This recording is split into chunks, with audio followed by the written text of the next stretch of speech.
Don't push my buttons. Okay, go ahead, Ben.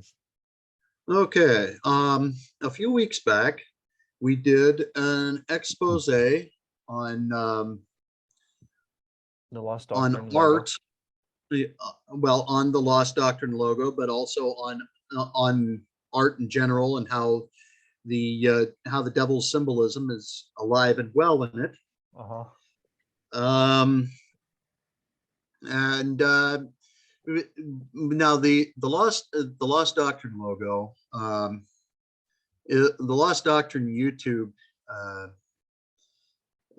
the owner of the Lost Doctrine YouTube page, Justin Griffin, has gotten in touch with me and talked to me about that symbol, and he said to me that basically what happened was that they chose a font, and that the resulting image was them catching.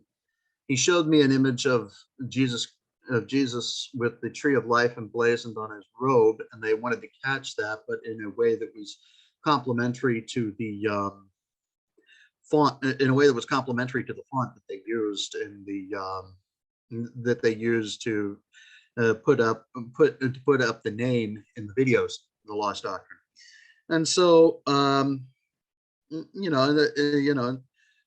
just to point out, what this really points out to me is how deeply entrenched satanic imagery is in art. But that when we look at these things and when we share these things with people, we are in no way implying that the owners of said YouTube channel are Satanists or occultists. If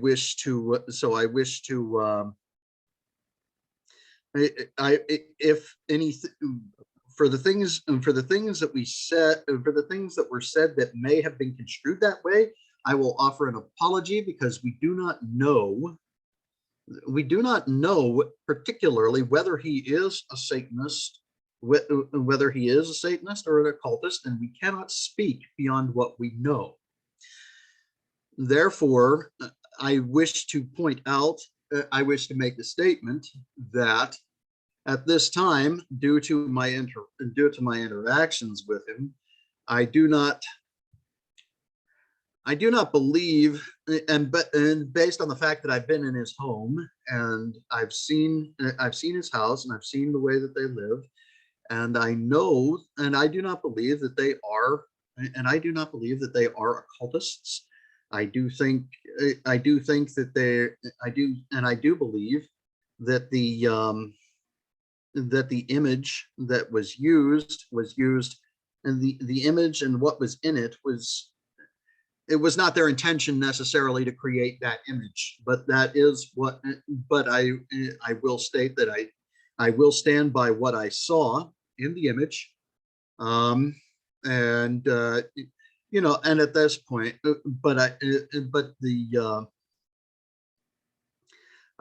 I believe, but I do not I am not at this time, or I do not imagine myself in the future leveling an accusation of occultism at Justin Griffin. So I have not interacted with Justin a lot myself, but I do know from interviews that he's done, he does push New Age, which is softly called. Right. What level he's at, I don't know.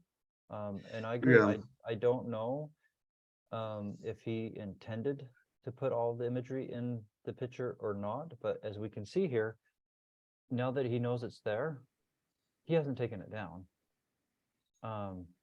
And I'll be honest, I have a hard time believing that all that imagery is found in a font.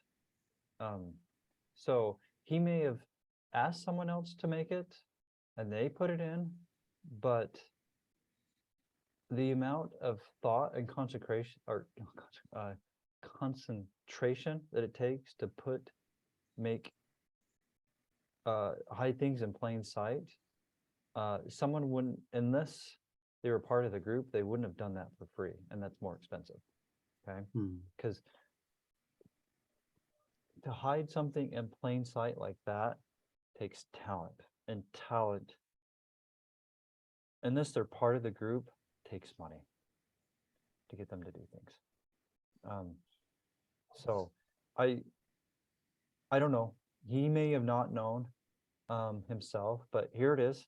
Now that he knows it's there, he hasn't taken it down. Also, another thing I find interesting, I don't do anything with his Facebook page. Oh, there it is. Well, earlier I couldn't get it. So, but when I click on that link, I do get it. So maybe there was a problem with Facebook search, but because earlier I couldn't get it, but now I can. So anyways, but still, it's here still. And you can't unsee it. I mean, just the one that sticks out the most is the L, right? It's still there. So, and also I will say this.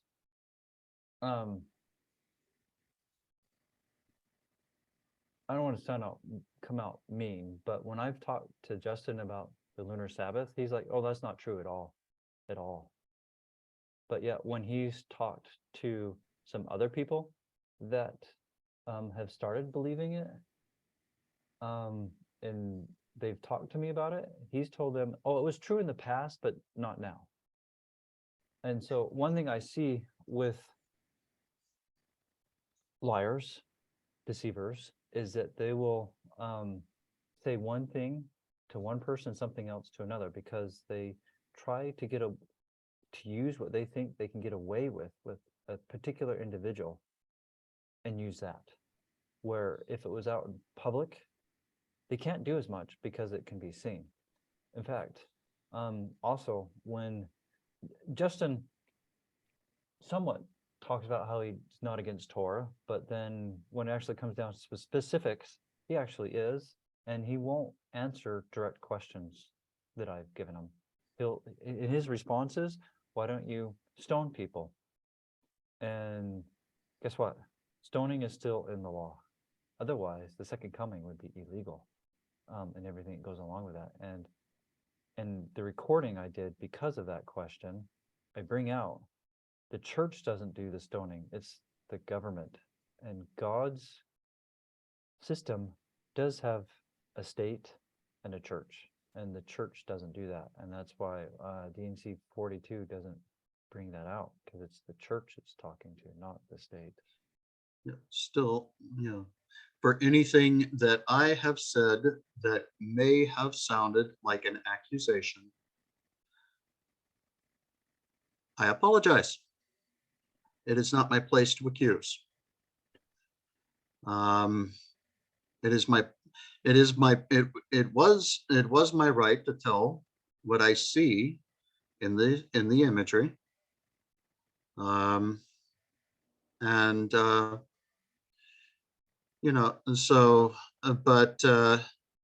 if I accused, I apologize. And me, I don't know who did it, but I do know to do that takes talent. And that type of talent is not cheap. And I do think that someone who, if they paid someone to do it, they would have told them doing something to that extent was going to be more expensive. Where if it was someone in the group that has that talent and did it, I mean, that's a whole nother story, right? Because it could be their passion and they wanted to do it if they're part of the group, and maybe that person's more into it. But if it was paid for, that costs money, and they would have known what was going on. But I'll be honest, I don't know the situation, how it became the icon. So I have no, I can say this. When I've been doing screenwriting, when I used to do screenwriting, I would sit in my room until basically it was almost like I would sit quiet in my room until basically a spirit would possess me, and then I would write, and it would flow, and the script would flow together,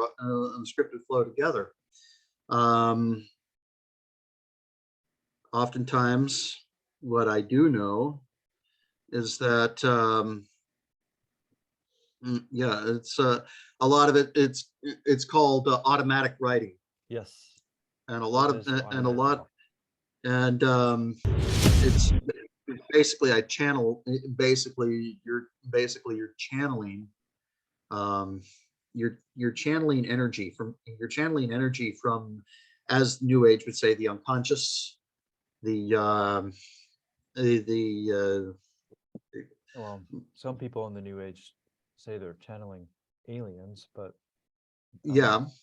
I, I, I, they're channeling demons. And so the whole thing is that the point that this really brings home to me is not who is a Satanist and who is not, but more that the arts are fully infiltrated.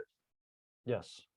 Um, and I mean, there's lots of Uh, videos on this, but here's a channel I like, and they recently Yeah. did one that just kind of exposes the film industry and how it's automatic writing, as in getting inspiration from um, demons. Mhm. That's what it is.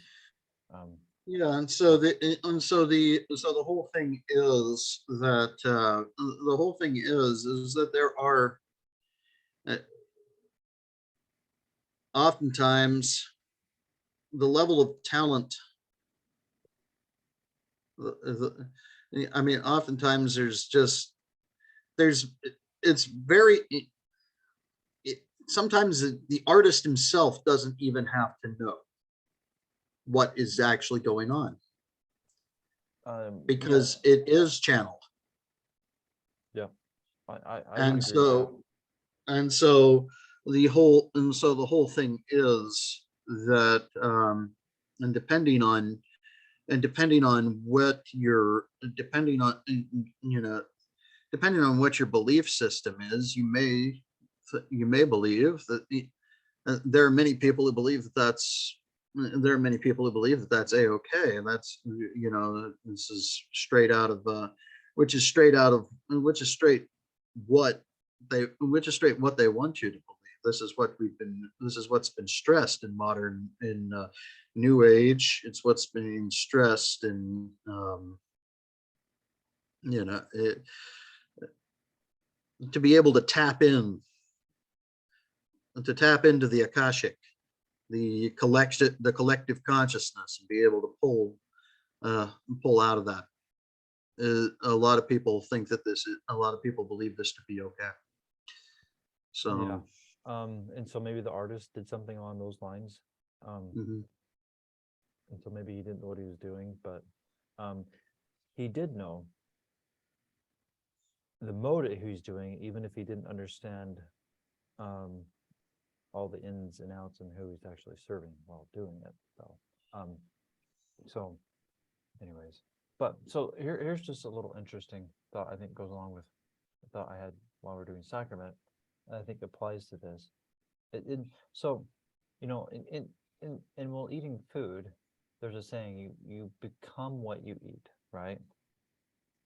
So if you eat junk food, your body becomes junk. Well, I think in the spiritual world, the same thing applies. And um, partaking of the sacrament that we just did, or still doing, right? Um, the bread represents Yeshua's flesh and his commandments, which is Torah, and the wine represents his um, atonement and the joy. And if that's what you're really consuming, you will become like him. But if Mhm. you're consuming something else, you'll become like something else. So if you're spending your days reading New Age and occult stuff, guess what? You'll become like the New Age and occult. If you spend your days studying the scriptures, I said study, not read on purpose. In fact, the scriptures never tell you to read them. They only command you to study and search them. There's a difference. Okay? But if you study and search the scriptures, you'll become like its author, and you'll get his peace when you strive to keep his ways, his Right. ancient and eternal ways. In fact, I have a little meme. Today's world doesn't learn anything unless it's from a cute little 3-second meme, right? So I'm gonna do a little meme. here's a little statement from Joseph Smith. Every principle proceeding from Elohim is eternal, and any principle which is not eternal is of the devil. So, if you think something is only true now and not forever, Joseph Smith says it's not from God. Or if something was only true back then and is not true now. Yep. But then such would not be from God. However, what I can testify to you is that Torah was true when it came from the mouth of God. The Torah continues to be true as it comes from the mouth of God, and that it is a principle. It is the principle, but it is the principle whereby Christ sanctifies us, or whereby we sanctify ourselves, I should say. It's what we do in the sanctification process as we walk in the footsteps of Jesus Christ. Yeah, and here's a recording where we went over tons of Book of Mormon verses after the death and resurrection, showing that Torah is still valid. Now, I know some people think I say Law of Moses and Torah are the same. I do not. I've put it on my blog recently, and I have a recording. So, I know that there are some people who have said that I have said that they are the same, but that is a misunderstanding of that's misunderstanding due to my own improper word choice. So they are not the same. Yeah, they're not the same. They are not the same. But here on this page, and I'll share the recording, but the recording is linked here. I state Torah and Law of Moses are not the same.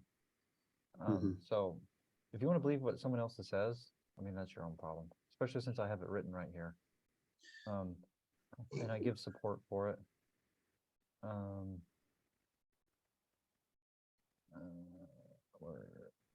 Yeah, here we go. Oh, no, that's the other one.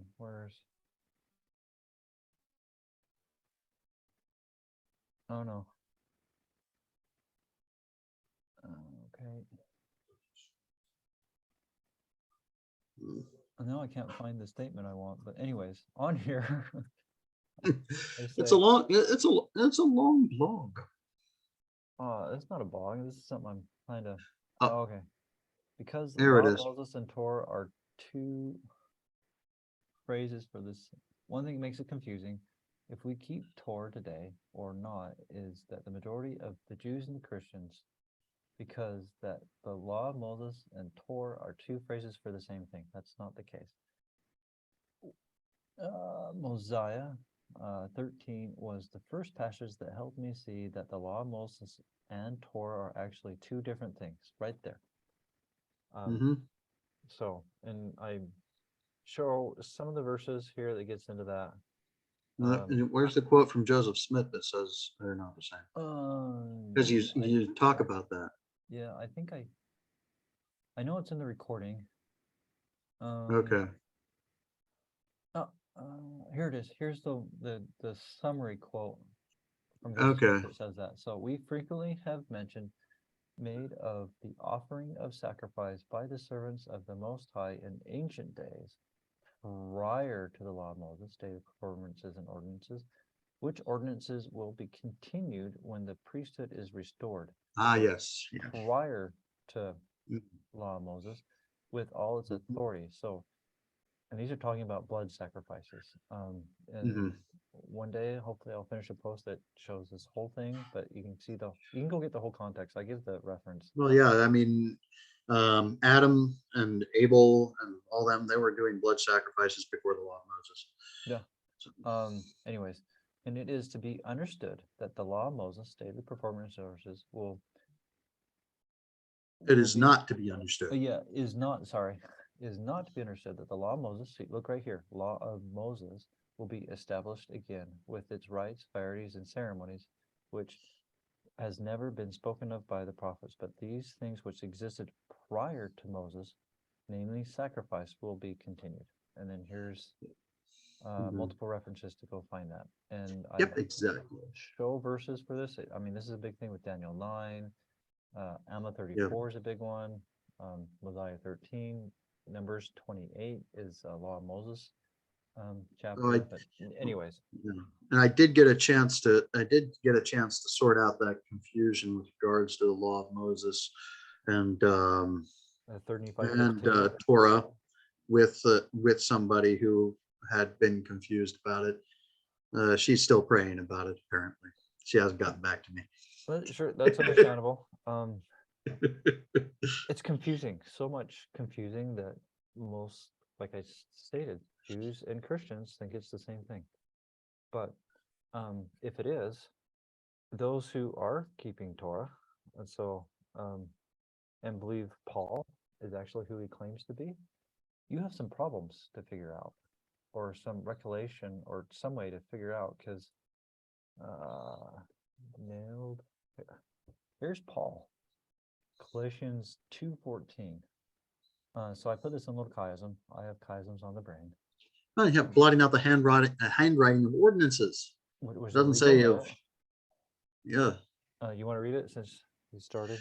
Blotting out the handwriting, legal note of daily performances and ordinances, law of Moses that was against us, given because of transgression, which was contrary, said over against to us as a punishment, and it took it out of the way, removed it by nailing it to his cross, Yeshua's death. Which is when it was stopped, because it completely pointed to that event as Alma. Yeah, and as much as people want to say that the rending of the veil was a good thing, it's not. Yeah, that has to do with losing authority. That's a whole other subject. I mean, we can get into that if you want, but I don't have that. Well, I'm actually much more interested in getting into Jacob 5. Yeah, but anyways, on Alma 34, every whit, which is a type to that great and last sacrifice. And when you know what's going on here, it's talking about the law of Moses, which includes more than just a daily, because there's weekly and monthly ones, and there's even high holiday ones, as I've talked about some before. But anyways, it's there. Sorry, go ahead, Zach. You have a post that you're writing about the law of Moses? No, about the temple being rent. Oh, yes, I do. I need to finish it. Temple veil being rent. Yep. Yeah. I get into multiple. There's so on the veil. There's a couple examples to go off of before that. There is Saul, and when he goes to the medium, which is actually against Torah, right? Oh no, I mean before he went to that, Saul in the tent, right? And Saul said he was going to sacrifice, and Saul and Samuel. No, that's not. I'm getting. No, it's Sam. Is it Samuel? Samuel the prophet. Yeah. Samuel told him, it's better to obedience is better than sacrifice, right? Yes. And Samuel left, but when he was leaving, Saul ripped his cloak. I forget one of the garments. I forget exactly which one. And then Samuel turned back and says, "You've lost your authority." I don't remember exactly the wordings, but that's kind of a quick overview.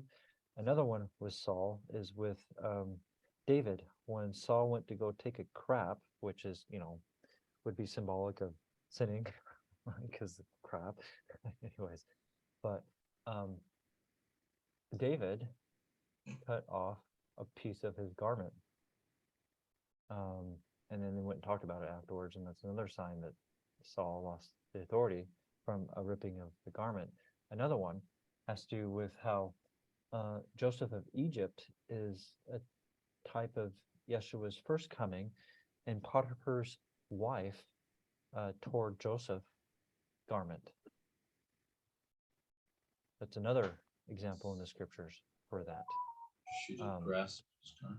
And because she was trying to get Joseph to commit adultery, right? To sin, which is actually what was trying to do with Yeshua, right?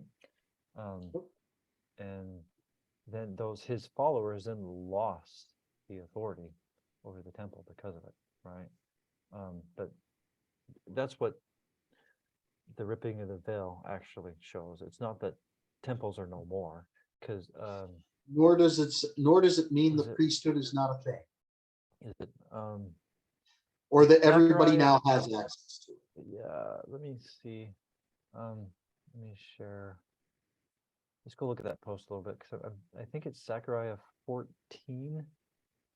Let's click here. Because I actually worked on that one a little bit today, because I got some more while I was working on my delayed Passover post. I was working, but I think, is it Zechariah 14, or maybe no? I think it's a different one. But in here, I have it in here. I think I can find it here the quickest, but maybe not, because you can see I have a lot of scriptures. I never quote scriptures. Never.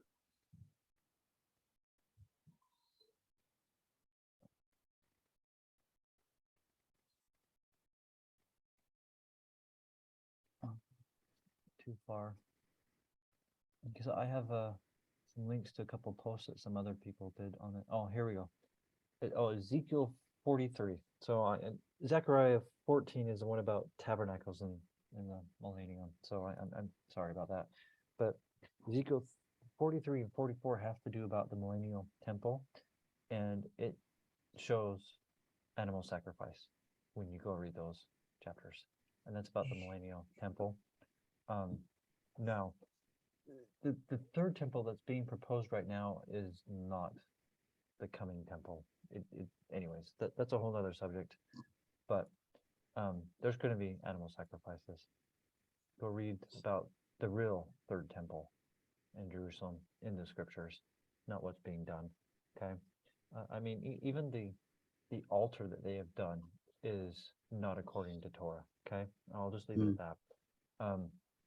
And then Book of Mormon teaches it also, and so does, because it quotes Malachi 3, which brings out how this animal sacrifice is going to happen. So it's happening, but not in the way that a lot of people are trying to make it look like it's happening right now. But that's a whole other subject. Over that sometime, like, You broke up a little bit, Zach. Can you say that again? oh, we should go over that sometime. Sure. I'm happy Yeah. to. I mean, we could go over it now if you want, or we can go do the Jacob 5 like you guys Let's want. do Jacob 5. Come on. Okay. All right. So Jacob 5. I actually, since we're gonna, let me get the Kindle up. That way we can just, I like that edition more. And if we're just gonna read it straight through instead of searching. I like it more, other than it's harder to search. I just like the format more. So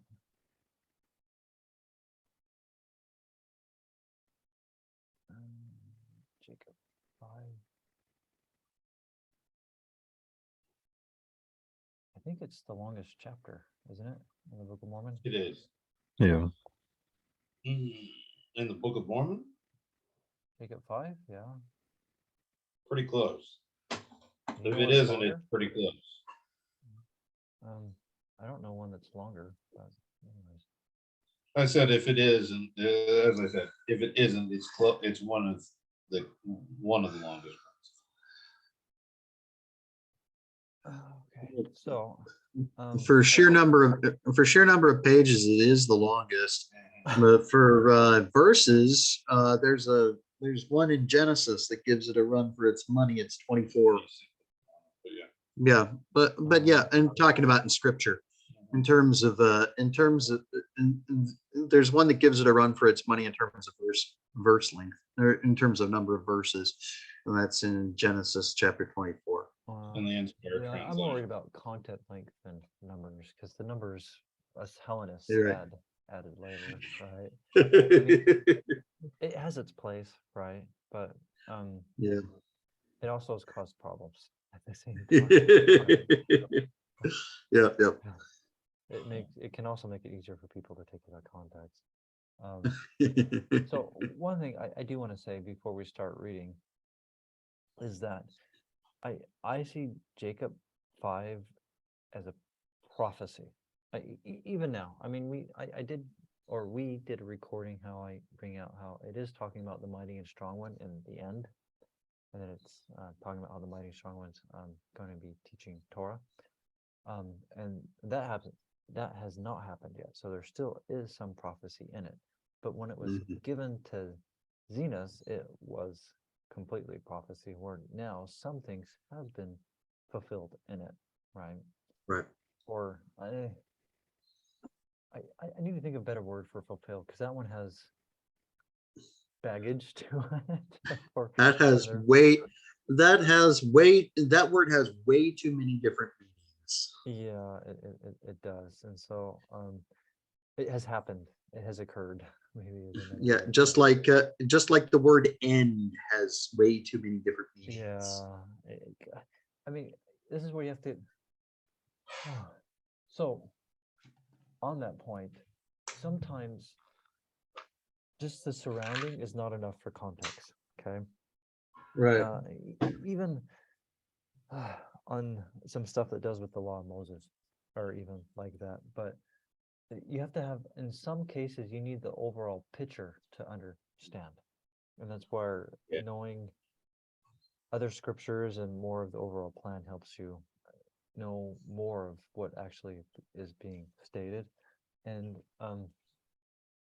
also chiasms help a lot too, in my opinion, which is part of the reason I work on chiasms to bring them out, because I do believe it helps make the context easier. And so just on that point, I'm going to share one. So I go back to Law of Moses just a little bit.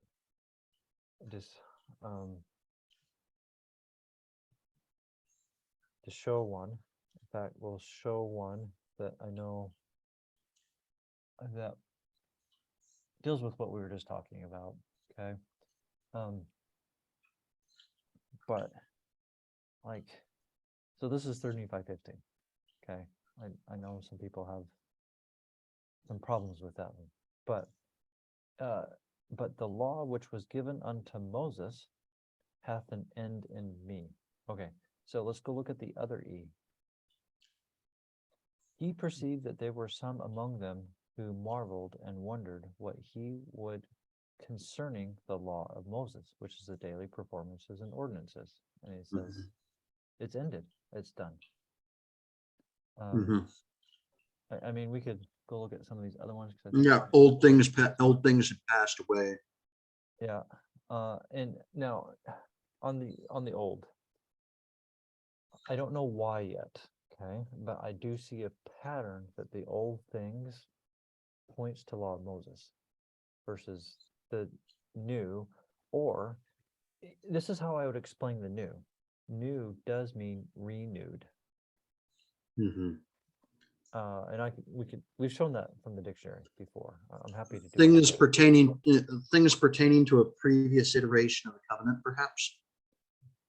On the old, I don't know. Well, so sometimes there's talked about old garments, and they old wineskins. And so I wonder if it's somewhat how the old just is more of a connection on how they can disappear and go away, like old garments. Another I'm thing, not sure on that one yet. So that's a current theory. I need to do more. Another thing, another idea, as old things is referring to carnal, is referring to carnal law. Simply referring to, because it's our blood, it's the fact that we're carnal and physical that allows us to grow old.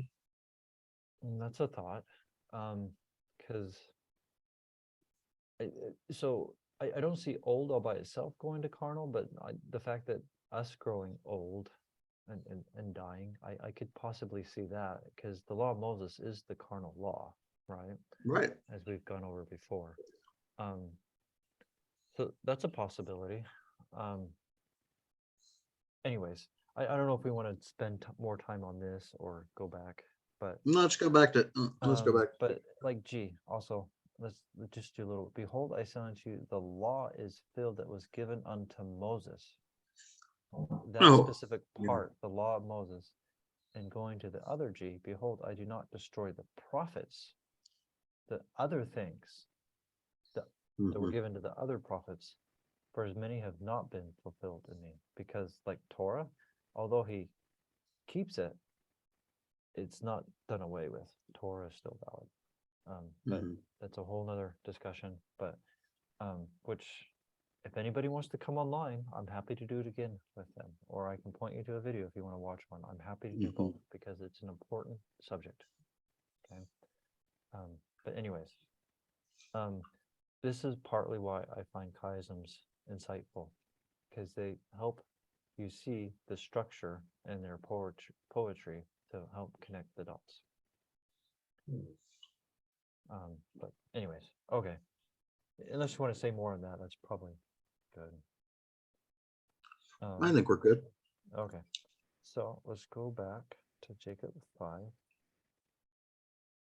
No, oh, got it.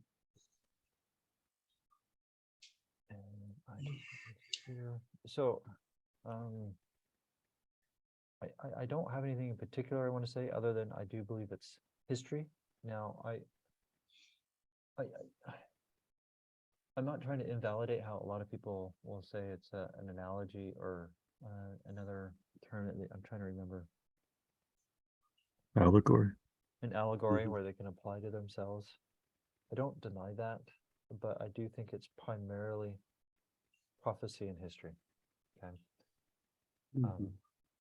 So, and if we have enough time, I'll probably point out, but there are parts in here that to me are pretty obvious that point to the Lamanites, the Nephites, and the Jaredites. And there's things also in it that are, I think, pretty obvious to me. That's talking about the Israel in the old world also.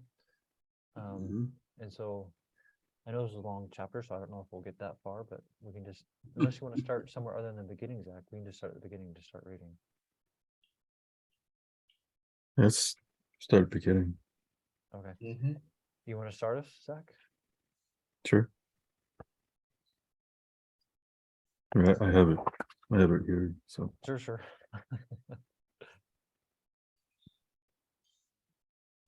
behold, my brethren, do you not remember the words of the prophet Zenos, which he spake unto the house of Israel, saying, Hearken, O ye house of Israel, and hear the words of me, a prophet of the Lord.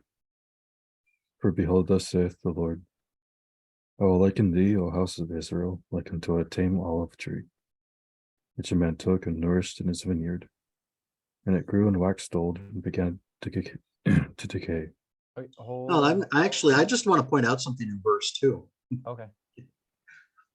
Hearken, O ye house of Israel, and hear the words of me, the prophet of the Lord. He's actually asking them to listen to him, listen to him, the messenger. You know, that kind of flies in the face of a lot of people who say that true prophets only point to the Lord. He's trying to get them to listen to the words of his prophecy. Right. And in fact, it's pretty easy to discredit that because Paul actually has a statement in the New Testament. He says, I can't remember if it was imitate or follow me, but I'm just going to say imitate. Imitate me as I imitate the Messiah. Right. So now he doesn't want his followers to stay that way, but until they get to the point where they can then be on their own later, it does start out that way. Until they become skillful in the milk. Correct. Until they become skillful in the milk and can start moving on to solid food. In fact, the greatest prophet said, I should become less and Yeshua should become more. And I would say Paul would also say that. I mean, and I would apply it to here, even though he doesn't say it. A true prophet messenger wants to teach people I'll be honest, I like teaching people, but at the same time, we don't want, or I don't want people to stay completely dependent upon me. I want them to be able to learn and be able to start doing it themselves. Mhm. So, But that's agree- just something agree. that's just something that I saw in verse 2. Yeah, I agree. True prophets do want people to listen to them, because why else would they be speaking and putting effort into it, right? Also, I do want to say, this is Zenos. So I believe Jacob is pretty much, I can't see anything in this chapter where I would be inclined to say that Jacob is adding commentary to it. But I mean, I don't have the actual words of Zenos, so I'm just kind of going off an impression I have. Yeah. But like in 2 Nephi 3, there are times where I can see where Lehi is stating things. So I do think if Jacob was inserting things, he would be making it obvious. But I mean, that's personal opinion. So as in more trying to give credence to that, this is a prophecy from the prophet Zenos, even before Book of Mormon times. Okay. So, but anyways, which was on the breastplate, which is very close to the Old Testament. There's some differences, but anyways. Okay. So, on the decay, it's just interesting here. Look, kind of going off of our Law of Moses discussion here, old and decay, right? Yeah. Now What we were talking about before. Yeah. So this doesn't have the whole phrase, the old things and new things, but it does have the old. But here's the thing that kind of goes still a little bit along with it, is that the old things, they go away, they decay and go away. Yep. And laws are eternal. Punishments, which the law of Moses was, doesn't have to be eternal. Yeah, just like just like when a judgment is rendered, it only lasts for the length of the judgment. Right. Well, and then also say, we all have sinned, and when we die, we all will be stoned. Literally. I mean, that's where hell is. It's in the middle of the earth. That's being stoned. But okay, no, so you're saying that we're doing the right thing by putting a tombstone over ourselves? But my point that I'm trying to get to is, it doesn't have to stay that way. We can go to the kingdom because of the blood of the Messiah and accepting him. And so we don't have to stay stoned. Right. But because it's a punishment, and punishments don't have to be eternal. They might be, right? Stoning for some people will be, but they don't have to be. So, but anyways, you want to read through 5 because of the nice marking there, Josh? I mean, no, sorry, Zach. And it came, and it came to pass that the master of the vineyard went forth, and he saw that his olive tree began to decay, and he saith, I will prune it and dig about it and nourish it, that perhaps it may shoot forth young and tender branches, and it perish not. And it came to pass that he pruned it and digged about it and nourished it according to his word.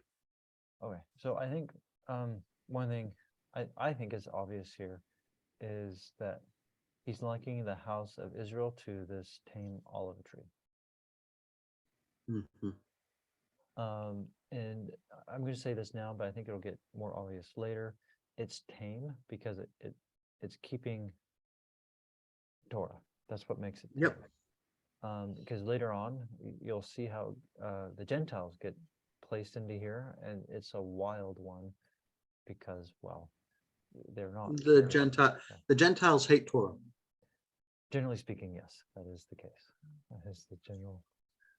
If you begin to love Torah, there's something that's happening. Well, then you get You're grafted becoming in. one of us. Yeah. You're crossing over. Yeah, which is what Hebrew means. Yeah. I got that. But also, more to go along with the analogy here, you get grafted into the tame tree, right? But anyways, same thing, right? Just different way of talking about it, right? Mhm. Different imagery. So, also I will say, I remember when I was a home teacher, someone I taught, they were actually into I forget, taking care of trees. I forget what that's called. Oh, I know what you're talking about, yeah. But anyways, Husband. the details in here of pruning and Forestry. dunging it and taking care of an olive tree is actually correct. It completely goes with what needs to be done. And I mean, Joseph Are you talking about horticulture? that might be the word. I don't know. I'd have to go look it up. That doesn't ring a bell off the top of my head right now, but that's not my main point. Mhm. No, there is a specific word for trees. Right, what right. you're talking about. Yeah, but anyways, my main point is there's just so many details in this that are actually completely correct, other than the Mhm. prophecy part in here. Either Joseph Smith was a genius and had tons of information in his head all the time, or he actually translated it like he actually stated he did, which is what I actually believe. It was an actual translation. Well, it was Or you could go with or you could go with Aleister Crowley's theory and say that he tapped into the Akashic. I do believe Joseph Smith had help in the translation, like the gift and power of God, right? Mhm. But not quite the way that Aleister Crowley is trying to promote. Exactly. Because he was definitely an occultist, right? Definitely. Well, he was definitely an occultist. Yes. Yeah, and One of the most sadly, famed to be the wickedest man in the world. yeah, and sadly, there is actually a restoration group / church that actually looks to him as a prophet, sadly, and they quote him as scripture. I wish I was kidding. I'm not. Anyways, and they also like the Kabbalah, so that might calm out a little more. But anyways, I'll start reading verse 6. And it came to pass that after many days it began to put forth somewhat a young and tender branches, but behold, the main top thereof began to perish. So Main top being the leaders. yeah, the leaders are starting to have problems, and then there came to be little remnants, the little sprouts. Little groups of righteous people. Yeah, and one group that I would say, in fact, I think I was thinking about this some the other day.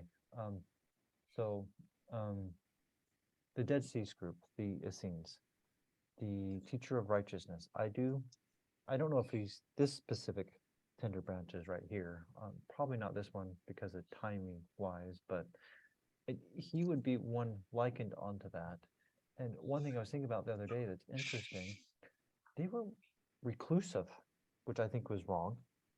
But so was the restoration. They were a little bit reclusive also. I think it got worse as time went on. But I even see other like Hebrew roots groups get reclusive.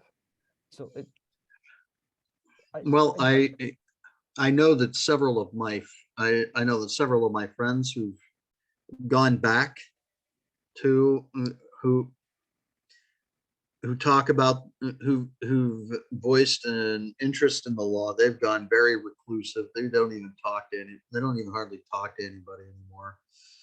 which I don't understand why you would do that. So for one, Yeshua has the commandment to be in the world, not of the world. And if you're going away from the world, you can't be in the world. And then on top of that, in the scriptures, when people convert, they don't want to keep it to themselves. They want to go share. Right. And so in some ways, I can understand the reclusiveness because of how the world treats you. But at the same time, there's a tricky balance of actually still wanting to share, right? And so I'm not going to say I know where that perfect balance is, because I've gone back and forth on things myself. I'm still figuring things out, but I do understand some of the desire to be reclusive because of how the world treats you. But at the same time, if you really convert, you want to share it also. And so Right. there's this Well, balance there's a in that. fire in your heart. Yeah. There's a fire in your heart that you want to share. There's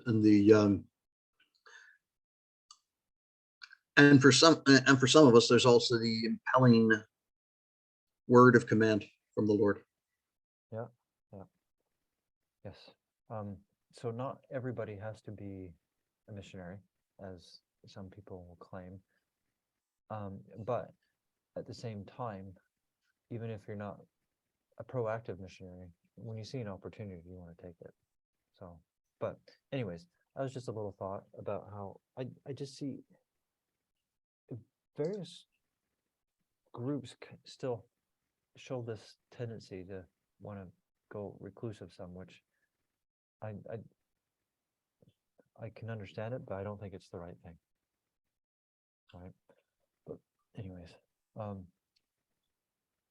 okay, so we talked about that. 7.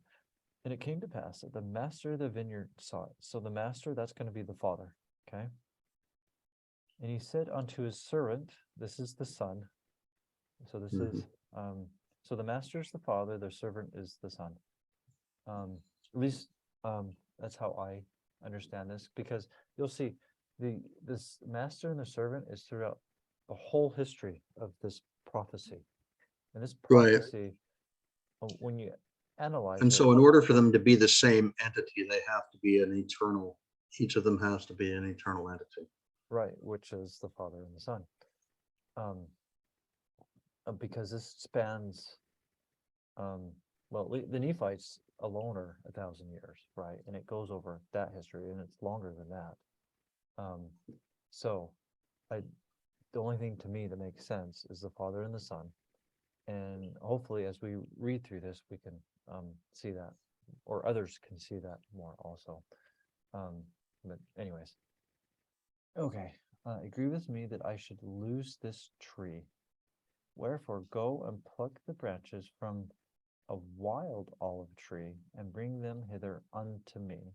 And we did pluck off the main branches. So, wild olive tree, that's going to be some Gentiles. Right. Now, I think this one's, there's one later down. No, I'm not prepared, so I'm going some off of vague memory. This happens again later. And the one that's later, more in the 50, 60, 70 verse range, I do believe is one that happened at 1 AD. Okay. This one, I don't believe it's that one, the 1 AD. I believe this is something that's happened before. You know, maybe even Ruth possibly, right? Because Ruth was a Gentile that got put in, right? Now, I don't know if it's that one. It's just something I'm throwing out there. But there's been multiple grafting ins when you go look through the history in the Tanak. It's the big time was after Yeshua's death that the Gentiles got the gospel, but that was not the only time. In fact, it was a mixed multitude that went to Sinai and took the covenant. It was not just Israel. There was Egyptians and many other countries there, where some people think it was just the Israelites. That's not the case. So that could be another time where there was some grafting of the wild olive tree into the tree. I don't know which one this one is talking off the top of my head.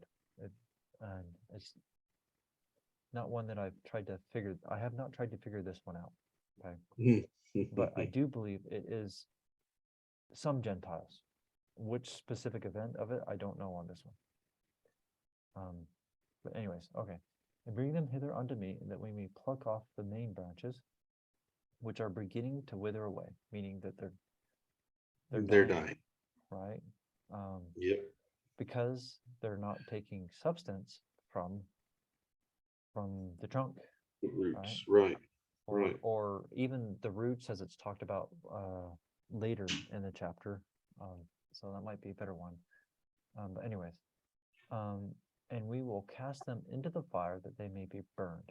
So, so this right here is definitely using imagery about second coming and what happens at judgment, right? Yes. For those who have not repented and accepted Yeshua, that they're going to be burned. Yeah. And that happens at the end also. You want to take a turn, Matt? Sure. Which verse were we in again? 9 or 8? 8. 8, Okay. 8 to 9. I'm just kind of doing it by these little breaks that are in the actual. Okay. And behold, saith the Lord of the vineyard, I will take away many of these young and tender branches, and I will graft whithersoever I will. And it mattereth not that if it so be that the root of this tree will perish, I may preserve the fruit thereof unto myself. Wherefore I will take these young and tender branches, and I will graft them whithersoever I will. So there's been multiple times that Yahweh has dispersed remnants out. Yes. So in the restoration, the one that we think about the most is with Lehi, but they're not the only ones. In fact, 2 Nephi 29, actually, if we go look at that, actually brings out how there has more records coming, right? Which would also kind of go along with this, that there's these other tender branches that he scattered, right? And put other places. We don't know who they are yet, but they're there. They are there. And just from my recollection, this is before Lehi happened, though. Right? I mean, that's not just the Islander. It's not the Islanders. It's not. Anyway, I know what you're getting at. It's a false teaching from the elders church, but yeah. Yeah. Okay. Verse 9. Yeah, I am. Verse 9. Take thou the branches of the wild olive tree and graft them in the stead thereof, and these which I have plucked off I will cast into the fire and burn them, that they may not cumber the ground of my vineyard. So one that just came to mind, I actually don't know if it relates to this case or not, but there is the Samaritans, right? There, the Samaritans is a mix or graft in this chapter's terminology of Gentiles. Now, I don't know if that's these specific ones. I wouldn't be surprised if they're in this chapter somewhere, because I see them very important in other prophecies. And so I would be inclined to think that they're in here somewhere, but I don't know for sure. I just know the Samaritans are actually pretty key on multiple things in some prophecy and some understandings. So I don't know if it's this one, but I mean, that's where, some Jews were killed and taken off and moved, even because even that deals with where some were taken away and taken somewhere else, and some wild ones were put in at that time, right? And interesting enough, that's when they were kind of wicked, right? When the tops were going back. Isaiah talks about it a lot. Yeah. How do you word it up here? The top thereof began to perish. So I mean, that happened at that time. So whether it's this or not, I don't know, but I do believe Samaritans would fit in somewhere in here. Isaiah and Jeremiah talked about the top perishing a lot. Okay. Which, if we believe the breastplates, I would speculate that Zenos was around before Jeremiah, actually. I don't think there's enough to say one way or another, though, but I would be inclined that, and Jeremiah may have got some of the imagery from Zenos would be my theory on that. Yeah. There is reference to a group within the Jews called the sons of the children of the prophets. Is that different than the school of the prophets? That would it probably would have been the same thing. Maybe same idea, but a different group. Yeah. Okay. It's those people were actually those who witnessed the prophetic mantle placed on Elisha. Oh, that was the school of the prophets. It actually calls them children of the prophets. Oh, does it? Okay. Yep. I think of them as the school of the prophets, but Yeah. But the thing is, in Hebrew terminology, children, school of follower. So yeah. I mean that even that itself goes against the idea that, because here's a prophet that had a school learning from specifically him. That goes against the idea that you shouldn't follow a prophet. And also Isaiah also had a school of prophets that were following him. Okay. That were learning from him. Two. I knew There was one in Judah and one in. Well, Isaiah may have actually taken over the mantle from Elisha, because I think Elisha is a little before Isaiah's time. Okay, I don't know that timing, but that's true. They are close to each other. But anyways, we can learn from prophets, and we're actually supposed to. It's just we shouldn't stay there. That's the problem. Right. If we just stay there, it's just like we should. The interesting thing about a lot of the people from the school of the prophets among the Hebrews, we can see their words in the scriptures where they prophesied themselves. So it sounds like they graduated, so to speak, right? Not exactly, but just going off the terminology of school of the prophets, right? But, which is far better than the school of the prophets did in the Restoration. I'm just saying. Yeah, well, as the Lord said, or Yahweh said in the D&C, there were deceivers, right? And I think some of the deceivers were there that held some back, but anyway. Yeah. Joseph Smith didn't call the 12, right? It was the 3 witnesses. So I'll just leave it at that. It just, if you try to rely on one man to do everything, I mean, Joseph Smith spoke out against that. That's not how it should be done. It's a church, right? Not one man. Right. In fact, if it is just one man, where's the body of the Messiah? If it's just one man, there is no body. But anyways, all right. All you got is a talking head. Yeah. But kind of like me on this Zoom call.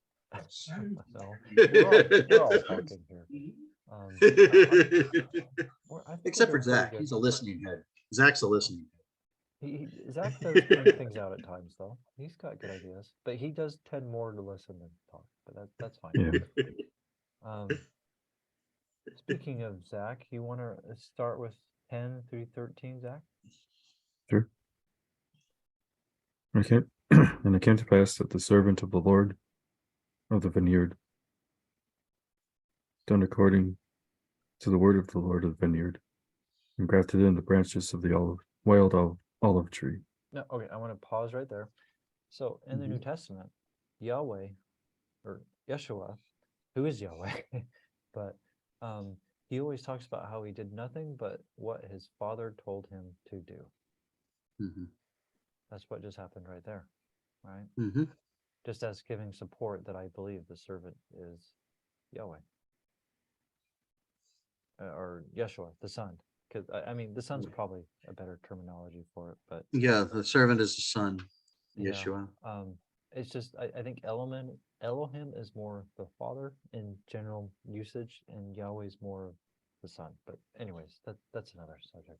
So in this terminology here, it's probably better to use the servant as the son, which I think is kind of shown out here because he's doing what the master father told him to do, just like Yeshua states in the New Testament. So this, if we're looking at an earlier time than one than the post-resurrection ministry. And this I would believe this almost is before. I do believe this is pre. and since right, this here is pre. right, ministry. that would almost have to be Samaritans. And this, they're not the only time that happened, because like Ruth is another time, right? Yeah, but Ruth. that's like an individual. Well, Um, I mean, I can see what you're saying, but it feels like that's a little individual to be like a broad kind of. Sure, And they brought in all these wild branches and. Sure. I can see that. Or it's a branch could be more a tribe, right? In fact, that's actually, branch is a Hebrew idiom for tribe, actually. Just pointing that out. So, Yep. I can see where you're going with that. And the only other one I can think of off the top of my head is the Samaritans, but I'm sure there's others. I just can't think of any others off the top of my head right now, because like I said, Well, I'll be reading prepared. about it for a little bit here. I'll be reading all that for a little bit here in the inspired version. See if I come Okay. up with something. See if I can come up with something. But I do agree. Right here is pre-mortal ministry here. So Yeah, that's in fact, it's. I would even say here it's pre-Lehite time right here, personally. That would make Lehi comes sense later. because the Samaritans were brought in pre-Lehi. They were brought into the land of Israel to settle the land of Israel. They were plagued by wolves, and they had to. They're like, okay, we've angered the God of this land, so they got themselves a Levite to teach them the law. But their law, of course, was that they were taught was according to the corruptions of Israel. Sure. But and also even Samaritans today, they only hold to the first 5 books. Right. Which sometimes called Torah and sometimes the Pentateuch, right? But they leave out the prophets portion. Yep.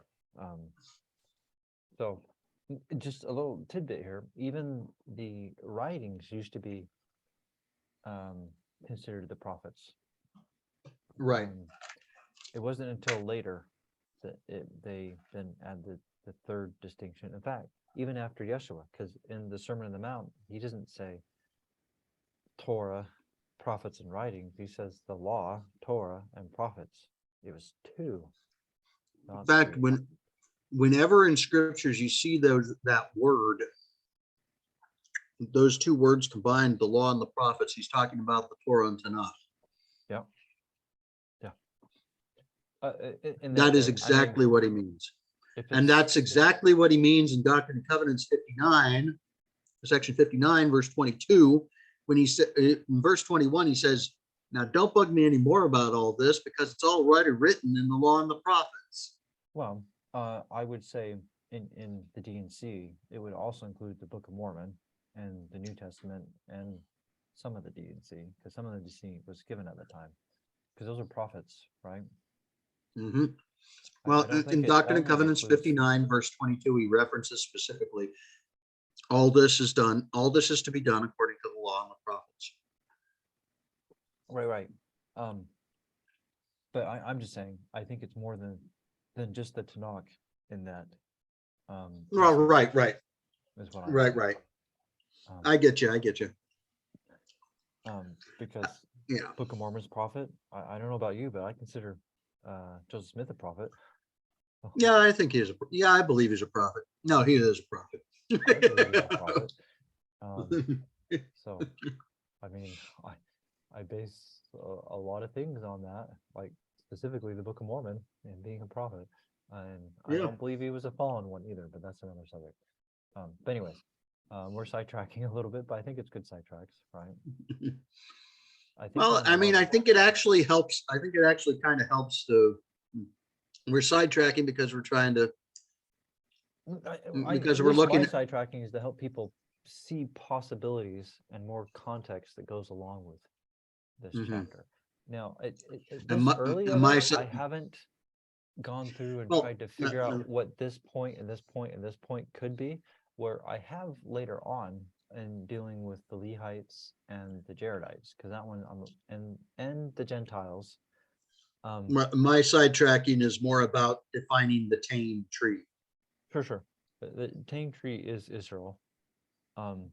Because Tame brings forth the tame and good fruit, where the wild Mhm. brings wild fruit. But I mean, later on, the tame and the wild trees interchangeably give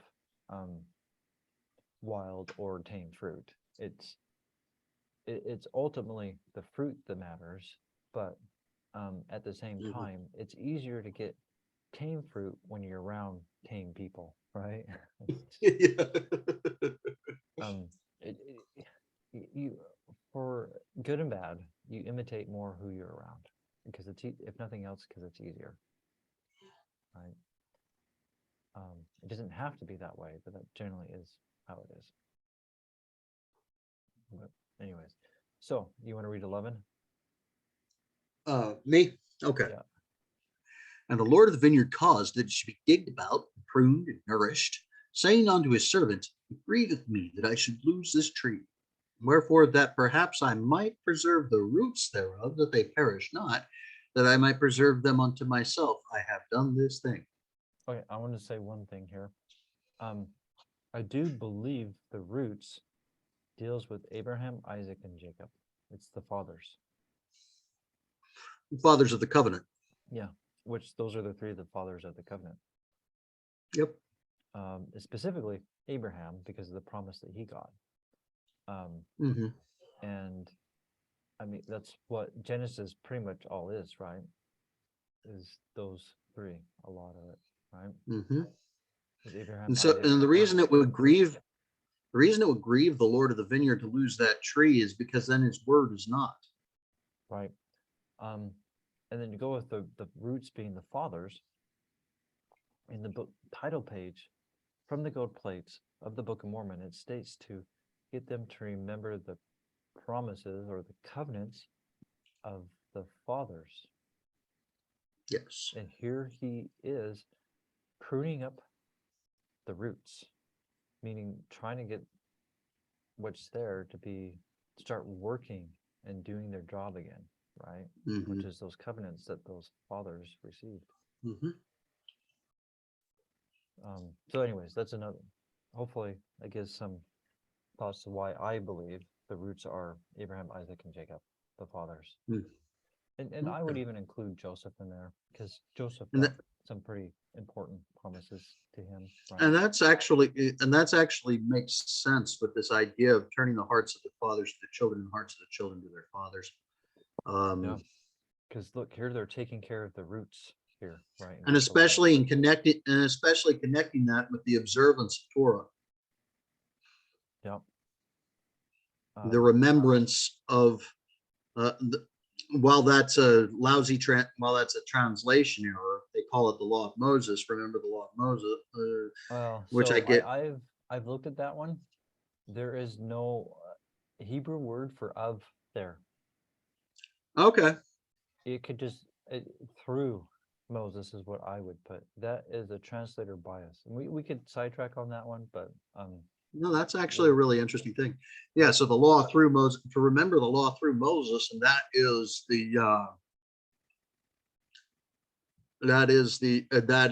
would be the turning of the hearts of the fathers to the children, hearts of the children to the fathers, that the Lord might preserve the roots. right. So the one thing that I would say helps give it context to support that it's Torah, and we'd have to go look at the verse. So I'm going off of vague memory, but it also along those verses, it brings out the judgments and statutes. That's Yes. Torah. Where Yes, judgments. performances and ordinances, which is not Mhm. there, that's the law of Moses. Right. So in addition to saying translator bias, I'm also bringing out the context to show why I believe it's Torah, and the better word there is through. Yeah. And Statutes that and actually makes judgments a lot is of, Torah. yeah, that actually makes a lot of sense. That's good. I'm not too crazy then, huh? No, well, I wouldn't go that far, but Oh, still. okay. Well, the more you understand truth, the more crazy you look to the world, right? I know. Who are living a lie. So coming from you, I'll take it as a compliment. From other people, should. it probably meant as a disrespect, but from you, I'll take it as a compliment. No, well, you better take it as a compliment because I'm crazy as a loon. Yeah. And here you are listening to me, so you must be. Right? And you're agreeing with me. So anyways. Okay. So, but they perish not, which would also support what I'm bringing out from the title page from the gold plates, right? Because Yep. look, they're not supposed to perish. And that's what the Book of Mormon is trying to get us to remember, right? Meaning not perish. And preserve. And if the judgments and statutes of Torah perish, then God is a changing God and has not the power to save us. Yep. We can get that from lectures on faith. We can also get that from just reading the Book of Mormon after 35. Anyways, lots of stuff, right? It's all over. Right. Not to mention that he never turns the left or the right in his ways. His path is straight and narrow. Oh, I got I smacked. He didn't do a U-turn, right?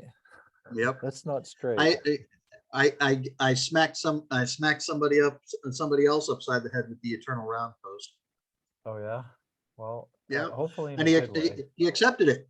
He accepted that he might be in error. Well, I'm glad. I've had a lot of arguments over that one,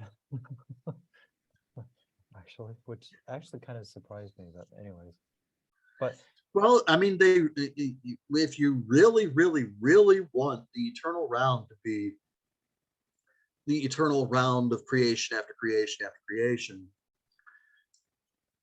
you're going to argue for that. Sure, but that's actually the primary arguments that I get from people. But the only thing I can get for that are quotes from Brigham Young. Nothing from scriptures. Show me the one where the word eternal round means creation after creation. Well, I didn't save these, but I did get some quotes that kind of either said that or imply it, that were from Brigham Young or John Taylor or something, or maybe both. I don't remember exactly. Yeah, well, but I don't put much faith on. Yeah, I don't put much faith on the word of a murderer. Nor do I. I mean, I don't even need to call them that to not have faith in them and their words. I can just see how they're contradicting scriptures on so many everything else. But yes, right. I do believe that they either helped plan and or killed Joseph Smith, depending if you're talking about Brigham Young, who helped plan it, or John Taylor, who did it. Yeah, I said that. So anyways, I don't find them a good source for revelation. In fact, if you do think John Taylor is a true prophet, he prophesied that the church would never stop doing polygamy. So the LDS church did stop. So if you think John Taylor is a prophet, either you're in the wrong church or he's not a prophet. So I would suggest that you really check out a Fundy branch. Yeah, anyways, not to mention that I know this is 1 Nephi 3:7. The Lord God will provide a way to do what he commands. And that's not by changing it. It's by giving you a way to keep it. But anyways, we're still tracking a lot. That's not too helpful on the main subject right now. It's all a centipede. Sorry, go.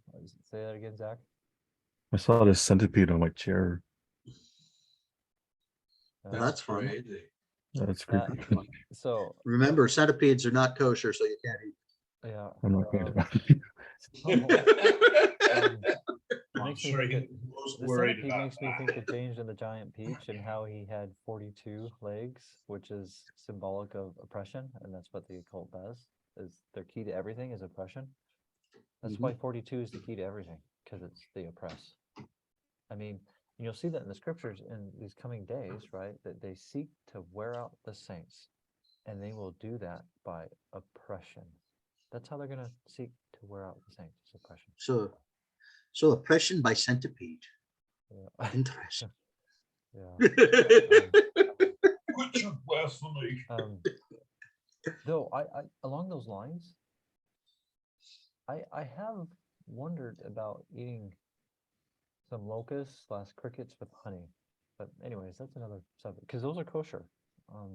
But Yeah. anyways, in fact, I'll just say on that, since Zach sidetracked us some, I do believe the reason why John the Baptist ate those is because he was declaring the cursings and the blessings of Torah. That would make sense.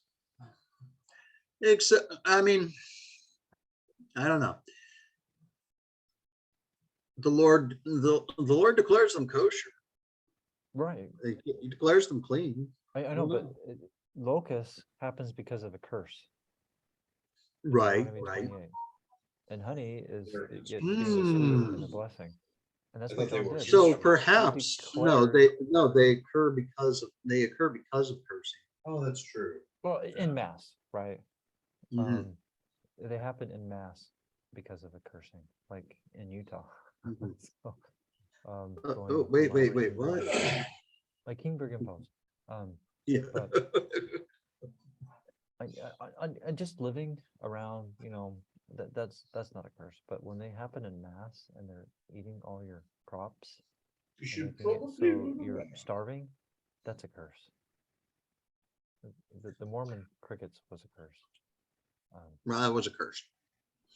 So, anyways, okay, Wherefore well, back to go- this to get off of that sidetrack. Yeah, that was a nice little sidetrack. Let's walk Yeah. all the way back to Jacob chapter 5. So I think we're on verse 12. Wherefore go thy way, watch the tree, and nourish it according to my words. Okay, let's move on to 13. Yeah, you want to read 13 then? Yep. Oh, who? Me? Yeah. Okay. I'm just And- I just separating with these. Yeah. And these will I paragraphs. place, in the nethermost parts of my vineyard, whithersoever I will. It mattereth not unto me. Unto thee. Sorry, unto thee. There we go. And I do it that I may preserve unto myself the natural branches of the tree, and also that I may lay up fruit thereof against the season unto myself. For it grieveth me that I should lose this tree and the fruit thereof. Now, I said this a little bit earlier, but I'm going to say it again. 2 Nephi 29 and the multiple records that will be coming in the future.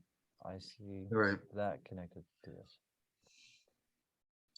Now, the question I don't know where we is, are yet. will they just come forward? I think it says there's reference to the people bringing their own records. There's also a reference to some records being brought forward by the one mighty and strong. Yeah, so I mean, we could sidetrack on 2 Nephi 29 and see what it says. I don't remember it in detail enough to know if it says they'll bring it themselves. I've heard people talk about that. I don't know if the actual scriptures. I think it's in Isaiah. It's in Isaiah where it talks about them in the early part of Isaiah, the part that's also in 2nd Nephi. Would it be the second one in 2 Nephi 27, possibly, or a different one? It's part of the block section. I don't know what you mean by block section. Where you have a whole block text of Isaiah, Oh, there's no multiple interruptions. places. There's a couple places on that. There's one is. Well, I'm First talking Nephi and like Second I'm Nephi. talking about more than 1 or 2 chapters. Yeah, isn't that in First Nephi and Second Nephi? No, No. First Nephi is only 1 or 2 chapters. Yeah, Oh, okay. it's Alright. second Nephi is. Second That's Nephi, solid block I think from- it is Second Nephi, I think it is 12 through 24 or 25 is all Isaiah. Oh, Second Nephi 25 is not Isaiah. That's some Or is commentary. it, well, I think it would, like I said, it's either through 24 or 20. Let's see what. Do you want to sidetrack and try to find that, or because I think that's a mute point, but Isaiah 14 is Second Nephi 24. 25 is Nephi. Okay. Yeah, Um, okay, then it's 24 is the end of it, then 12 through 24, I believe. Okay, so 11 is Jacob, and 12 is Isaiah 2. So you're right, it's 12. So that would make sense on the block. You're right, that's a bigger section than in First Nephi. Yeah. And then I think 26 might, that one's still commentary. I don't remember. I know 27. No, 26 is not Isaiah, but 27 is at least partly Isaiah, right? Because it's a little Right. different than Isaiah 29. So Mhm. that could be Nephi bringing in some commentary or a different version of 29. I don't know for sure on that. Or myself. it could, yeah, I think it's probably Isaiah, it's probably Nephi reading with some additional commentary. That's what I tend to believe. It's just Nephi adding some commentary to it. Mhm. But I don't know for sure. But anyways, that's a sidetrack, and it's probably not. Yeah, worth but pointing like out I said, on but like I said, 12 through 24, somewhere in there, there's a reference to the tribes. The tribes will come from the north. Their prophets will lead them and stuff like that. Oh, okay. All right. Well, all right. Okay. And they'll bring so- their records and offer them up to you. Okay. And maybe I'm also, and I need to reread it myself. no, I'm that's not fine. quite I don't sure. even remember that. So you can't have it all, right? That's why we help each other. Anyways. So let's see. Did we read 13? I don't think so. Or maybe we did. No, I think we read 13. Oh, yeah, we were 13. Yeah, I think we did.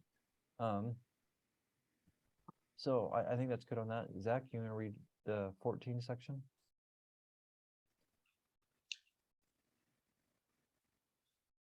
And it came to pass that the Lord of the vineyard went his way and hid the natural branches of the tame olive tree.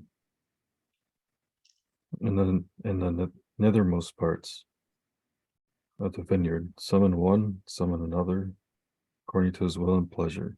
So one thing I'll say right here, where in modalism, okay, which is what I believe, that the one who generally did the plan is, yeah, I'm trying to be more quiet. Yeah, I'm trying to be more quiet. It's the Father who came up with the plan, and the Son went and did the plan, right? In general, speaking of these things. That, I mean, I already talked about how this Yeshua, the Son, did the things that the Father told him to do. So, and I see in this verse here, it's the Father that's carrying this out, or the one that has the plan, right? That the servant, the Son, is then doing. So I don't know if anybody else wants to say anything on that verse right there. No, I can show what you're saying. No, yeah. The Father makes the plan, and the Son carries it out. Yeah, I mean that is what is done with the associations and modalism for the Father and the Son, right? So, and in fact, it even goes along with the Hebrew idiom for son. Son is a follower, right? Yep. So it even goes along with that. And father is an idiom for leader. And the leader is the one who makes the plan. Right. So, but anyways. Yeah. Zach, you want to read 15?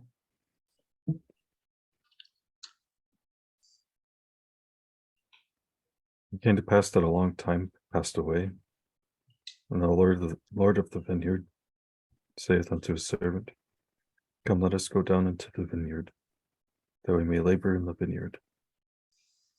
So, if someone was inclined to try to figure out every instance of here from the Tanakh, I think this right here is a big marker, a long distance of time, right? That could help kind of correlation of what these different actual points are. I haven't done it for these earlier ones. I've done it for some later that I care or more passionate about worrying about. So anyways, I think 16 is going to be part of that section, or at least the first two lines, sense lines of how, Skousen calls it. Will you read those two sense lines, Zach? And it came to pass that the Lord of the vineyard and also the servant went down into the vineyard to labor. Okay, so I'll take this one. And it came to pass that the servant saith unto his master, Behold, look, here, behold the tree. And it came to pass that Yahweh of the vineyard, or I guess here it should be actually just be Lord of the vineyard looked, and behold, the tree which the wild olive branches had been grafted, and it sprang forth and began to bear fruit. And he beheld that it was good, and the fruit thereof was like unto the natural fruit. And so I think this is also a key thing here, because whoever these Gentiles that were grafted in were actually doing righteous things. Right. So it can't really be the Samaritans because they weren't really in a state of righteousness with Torah per se. I don't know their history enough to say on that. I know At least the Karaites don't believe they were. well, so there are some things from the Karaites I like, and there's some things I don't.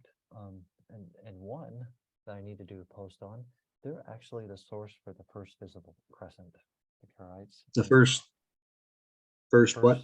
Visible crescent on the moon. Oh, okay. They're the Okay, source first for visible that. crescent.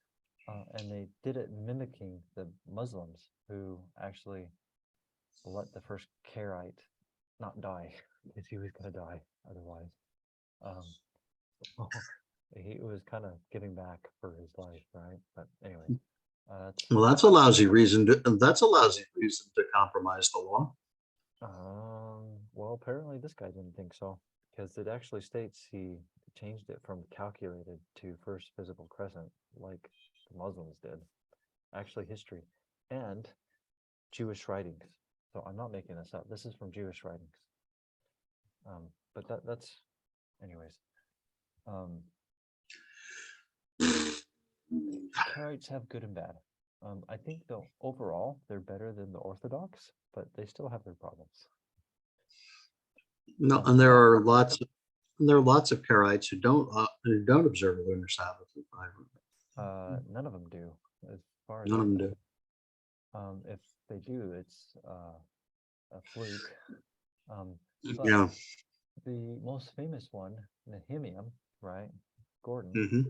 he has a recent recording where he talks about how the Karaites historically had a month that was 31 days and a month that was 28 days because of the first visible crescent, which to me, knowing the math behind it, it makes sense because it will screw up your months. And if you believe in the lunar Sabbath, there's a problem with that, which is another reason why I don't believe first visible crescent is the new moon, because it causes these problems. Right. because it takes longer to see it. But anyways, that's another subject. But even Nehemiah, has had that happen himself. Not just found it happening in history, but he's seen it happen himself, keeping it with the first visible crescent himself.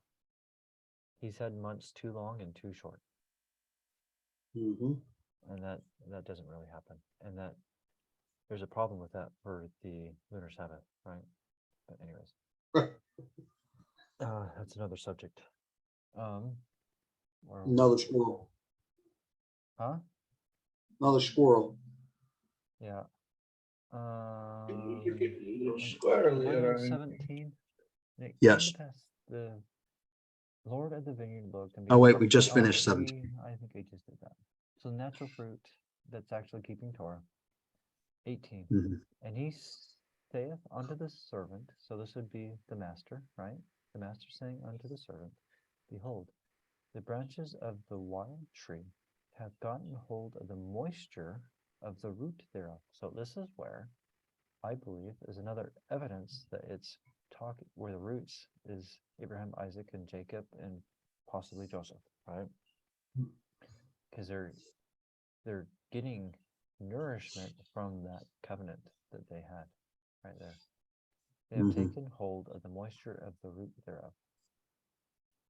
And that root thereof hath brought forth much strength. Now, Torah doesn't hide the fathers, Abraham, Isaac, Jacob's, and even Joseph's sins or personality problems that they have, right? No, I It's mean, out it there. illustrates Abraham's faith growth, the Correct. growth of his faith. Now, here's an interesting thing. Cults will hide the history that makes them look bad. Here is Yahweh in his scriptures showing when people he called sinned and made mistakes, right? Because there is a difference between the two. Yeah, Joseph at the beginning of his life was an arrogant young shit. Yes, he was. Yes, he was. Now, the way it's presented in Torah, it makes it look like he's sinless with it, though he wasn't. But the reason I believe the way that they present it, the way they do, and don't call him out on it, is because Yeshua's first coming is patterned off of Joseph. Right. That is the Messiah ben Joseph. It's the first coming. Joseph of Egypt is a type for the first coming on so many levels. But because he's a type But of first coming, doesn't that word ben or ibn mean like son of or follower of? So are you looking at it more as Joseph being a type and therefore he follows the type? I wasn't in this case, but I just more what I'm trying to get at. The more studied restorationists know that there's two messiahs per se. Right. There's a Messiah ben David, and or Judah, and there's a Messiah ben Joseph. Some people in the Restoration, in fact, a lot of people will claim that the Messiah ben Joseph is of Joseph Smith. It's not. It's a type of the first coming. That's more what I was trying to get at. Okay, I see what you're saying. I see. It's not Joseph Smith. It's not. Oh, I'm not. I wasn't saying it was. I'm not saying you. At one point, I might have argued. A lot of people in the Restoration do say that, and I was trying to show why that's not the case without saying it. But since you started doing more, I started to do more myself. But yes, Joseph of Egypt was very prideful at first. And he caused part of his own problems there. Now, his father didn't help with it either, right? Because he did show favoritism. Showed clear favoritism. Yes. So It's really interesting. It's really interesting that when you look at the section in Torah that seems to have commandments governing it, it's basically talking about don't do what Jacob did. Yeah. Yeah. Because Jacob made some mistakes. Well, actually, he made multiple mistakes, but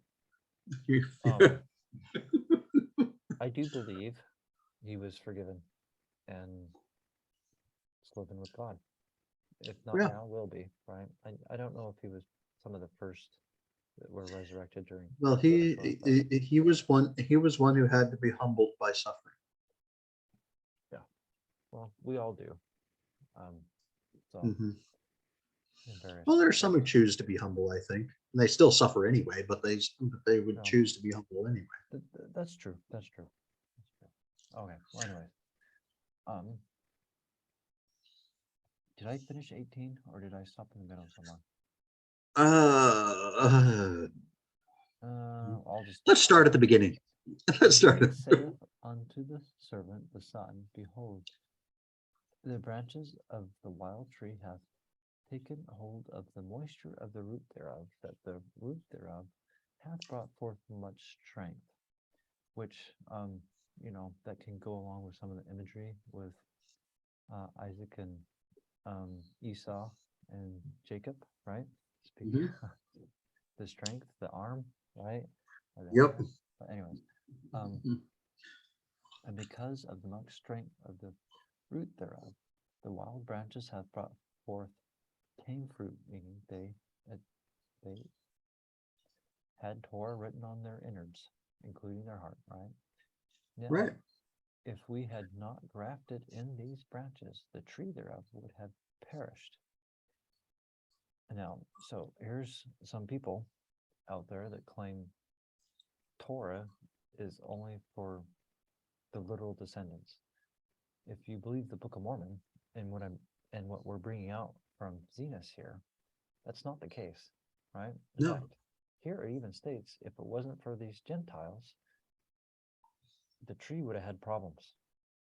The tree needed the Gentiles, right? Yep. Or the wild branches. The tree therefore would have perished. And now, behold, I say, lay up much fruit, which the tree thereof hath brought fruit, and the fruit thereof I shall lay up against this even unto mine own self. Okay, so one thing I want to add. When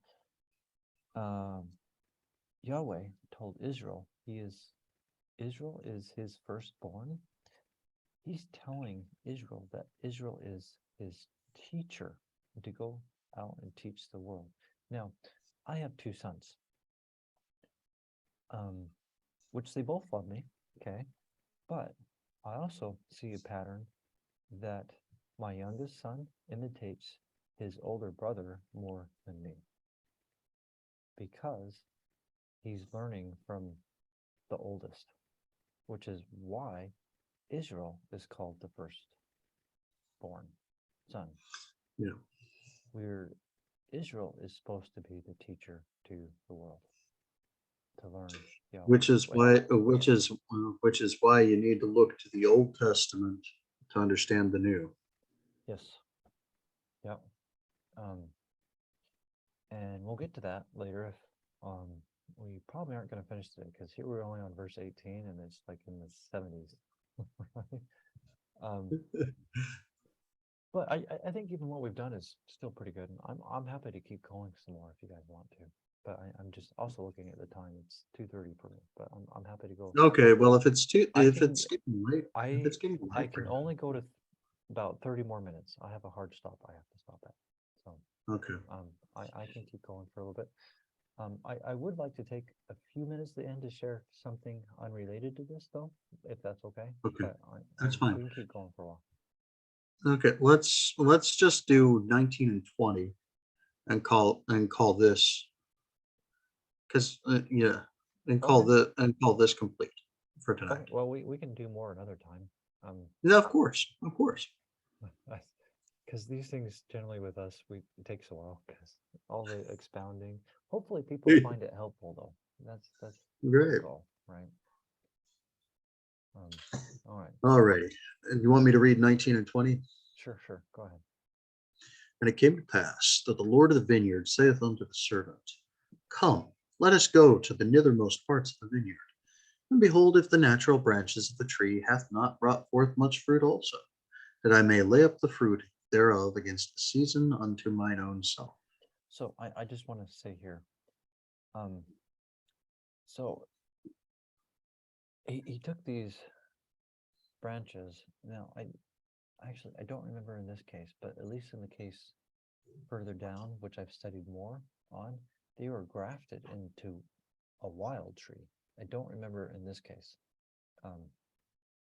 but Well, some people say we need to leave the world.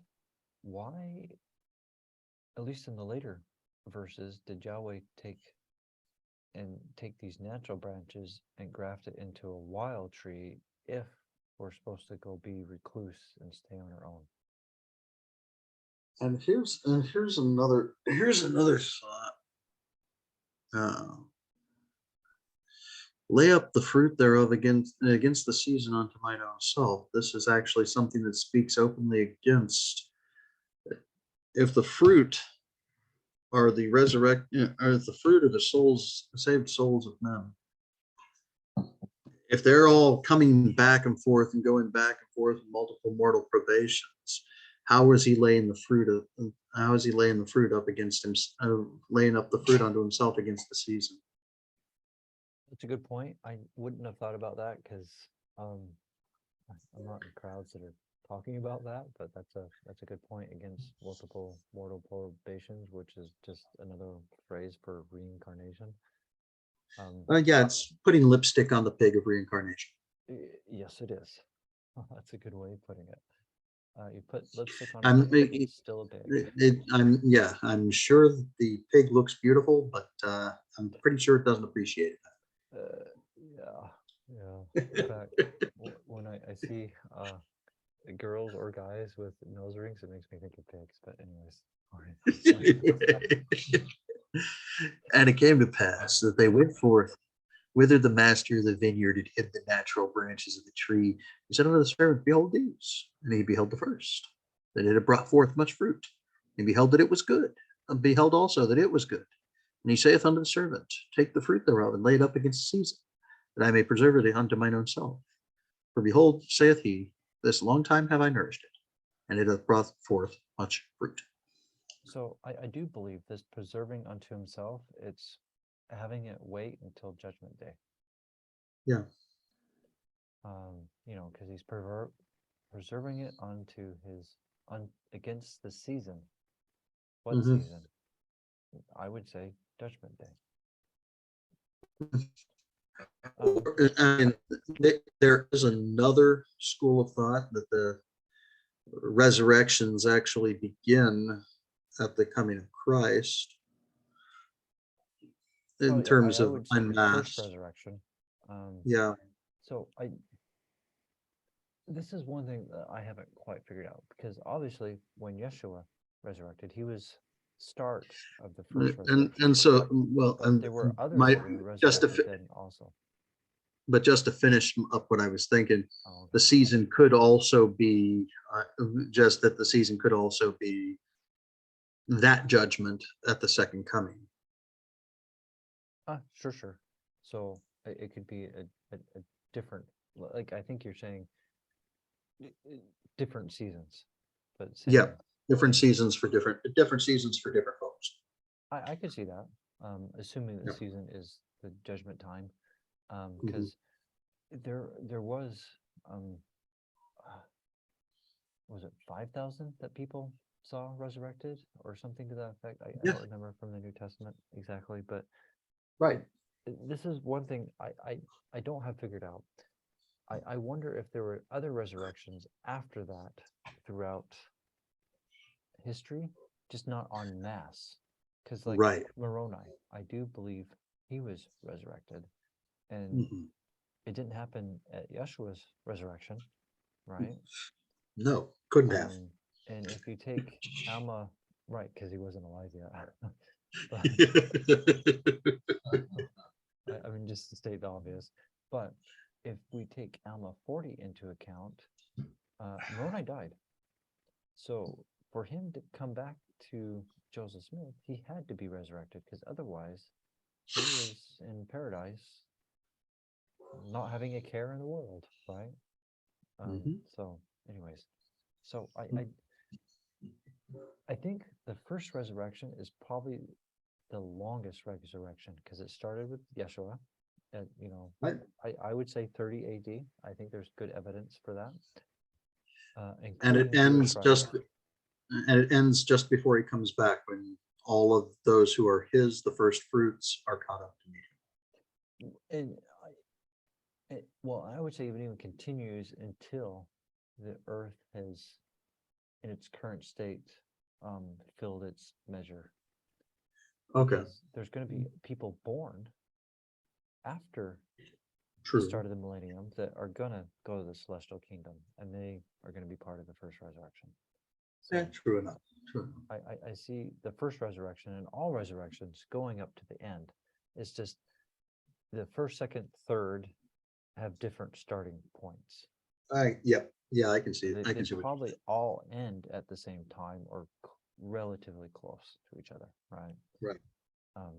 But anyways, that's a Well, I mean, that's the Doctrine and Covenants section 88 does reveal that there is that there are multiple starts of resurrections. okay. Yeah, with trumpet sounding, first fruits. That actually began at the time of Christ. Yeah. And so you have, and then from there you have the second trumpet sounds, and that's when the prisoners are resurrected, the terrestrial. Right. And then later, And then there's a third trumpet that sounds, and then are resurrected the telestial. Right. So, scriptures don't state this that I'm aware of. I wonder if there's a fourth. There is a fourth trumpet that sounds, and what is announced at that point is, well, these guys are just vessels of the wrath of God. Those who remain. So, but my point is, those who have been born on earth but are sons of perditions, right? Right. They still get a physical resurrection. Yeah. So when are they getting resurrected? I would guess it would be at the fourth trump. Yeah, right at the end, I think. Yeah. Because they're right before the final battle between God and Satan. Well, I think it would be after that, but anyways, I mean, because Satan's going to have his armies. That's the point. That's my point. Yeah, but I think those are mortal armies, though not resurrected. But anyways. Okay. No, I mean, So, yeah. It's you could be right. You could be right. I could be wrong on this one, but I tend to think they're mortal armies. Yeah. And the demons who didn't get a physical body, who are possibly possessing some of them and whispering in their ears. But this is one thing I'm not quite sure on. Is that at the end of the 7th millennium, or is that during the 8th millennium? And this is one thing It's the eighth millennium. That's an interesting thought. I'll have to look into it. Because I could see how that could be the end of the 7th. Yeah. Or in the 8th. And I mean, I don't have a good answer for that myself. I could just see it could be one or the other. But anyways. Yeah, the 8th is the beginning. The 8th is the new heaven and new earth. And if right? that's the I don't know, because I wonder if the new heaven and new earth is actually going to come at the beginning of the 7th, personally. Yeah. In fact, on that lines, I wonder, with the sun being blocked by a planet that's happening at the beginning of the 7th could be the start of the returning of the polar configuration, which is the new heaven and the new earth, or better put, renewed heaven and renewed earth. Right. Well, yeah, I could definitely see the beginning of the renewal being for the 7,000 years, because it's being restored. It is restored to its Edenic glory. Yeah. And the environment change that will happen will make things easier, in my opinion. But that's right. a whole nother subject. Yeah, it'll be the earth will be restored to its Edenic glory at that point. But there's another restoration that happens after that 7,000 years, where it is brought to a full restoration, as in before Adam partook of the fruit. But I think the one that happens first is after he partook of the fruit. Right. But that's a personal opinion. Right. But I do think I have some support for it. But anyways, but I just see a lot of things that's going to happen at the second coming.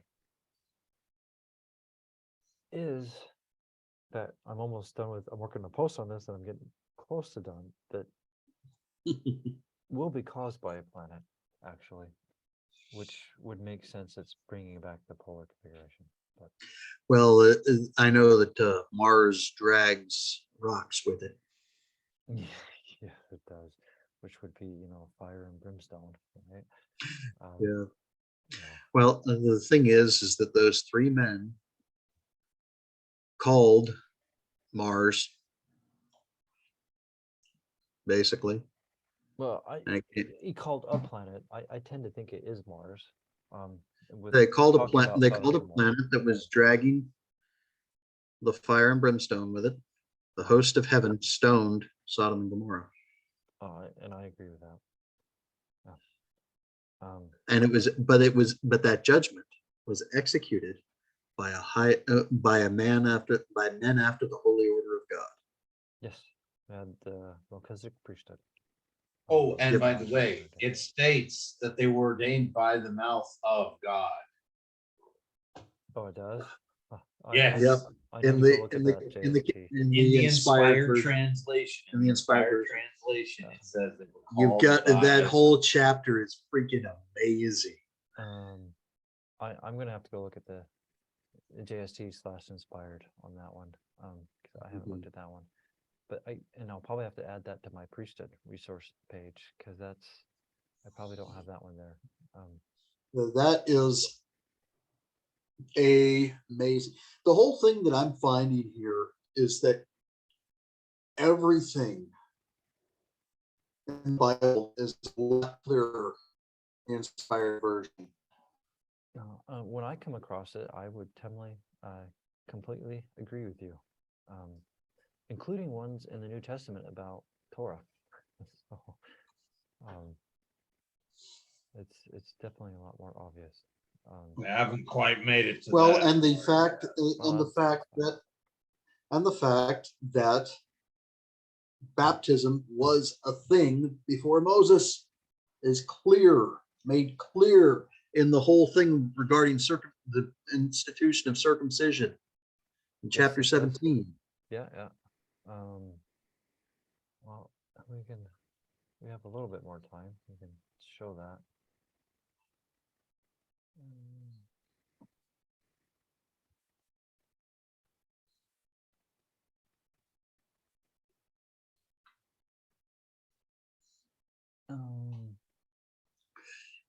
And my people have gone astray from my precepts, and have not kept my ordinances, which I gave unto their fathers, and they have not observed mine anointing and the burial or baptism wherewith I commanded them, but have turned from the commandment and taken unto themselves the washing of children and the blood of sprinkling. Okay, and then we go down, and I will establish to 11. I will establish a covenant of circumcision with thee, and it shall be my covenant between me and thee and thy seed after thee and their generations, that thou mayest know forever that children are not accountable before me until 8 years old. And thou shalt observe to keep all my covenants, wherein I covenanted with thy fathers, and thou shalt keep the commandments which I have given thee with mine own mouth, and I will be a God unto thee, and thy seed after thee. Yeah, there's quite a bit here that makes things a lot more understanding, including sprinkling. To me, this makes it look like it's, from the Gentiles even more. Though, even just knowing the Catholic history of it, it was definitely pagan. Yeah, that's basically what he's saying is they've turned from my ordinances, my covenants, your fathers. He's talking about Abraham's fathers. Yeah. And they've turned from the commandment and they've taken on the pagan practices, basically. Right, it's happened again, is all I'm saying. It's the same pattern. It's Yep. happened then, it's happened again. Because both of these, the modern one and this one, goes back to Babylon. Yep. So it's So all I just find that section right there in chapter 17 just amazing in terms of the fact that, oh, by the way, Torah and baptism are connected. It connects Torah and baptism completely. That thou mayest know forever that children are not accountable before me until they are 8 years old, and thou shalt observe to keep all my covenants wherein I covenanted with thy fathers. And thou shalt keep the commandments which I have given thee with mine own mouth, and I will be a God unto thee, and thy seed after thee. Yeah. So before it gets too late, I do want to share something if you're done with this. Yep, I'm okay. So You okay, Zach? Mhm. I think I have it here. I have some notes here on this. Missionary. This. I think.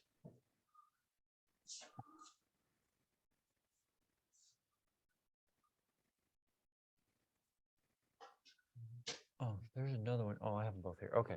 So here's two verses from the New Testament that talks about when you do missionary work, it actually helps you being forgiven of your sins. Okay. So James 5:20, consider this, whoever turns a sinner from the error of his ways will save his soul from death and cover over a multitude of sins. Now, I understand there's controversies who this could be speaking about, of who the error of his way is referring to will save his soul. So his way is talking about the sinner, but his soul, I know there's controversies about this, but when you go look at old commentaries, it's the missionary's soul. Another one that teaches this is 1 Timothy 4:16. Pay close attention to your life and to your teachings. Preserve in these things, for by so doing you will save both yourself and those who hear you. And so hopefully, Holy smokes, that one's clear. that one's clear. Okay, I know this one's not so clear, but when you look at old commentaries and even this verse right here, it's clear. Mhm. In fact, I think even D&C 4, and let's just go there real quick. Brings this out some. It's been a while since I've read it, but I used to have it memorized. So did I. I wonder why that is. Because I served a mission for the Brighamite Church. It shows us some also, in my opinion. It's not so blatant like the First Timothy one was, right? Mhm. And for lo, he that thrusteth in his sickle might the same lay up in store that he perisheth not. So that thrusting your sickle is missionary work, right? Mhm. Same layeth up in store that he perisheth not. That's teaching the same thing. And it's also talking about laying up in store against the season. Yeah, it is. Well, going off of Zenos, but anyways, but Yeah, going back off of the Jacob 5. yeah. But what I'm bringing out here, missionary work helps save your soul. Now, guess what? I found it in Torah. Oh, awesome. So early, I don't know where it is off the top of my head, but I know the general teaching. We can go find it. But after Eve sins, she's told childbearing will save you. It really doesn't.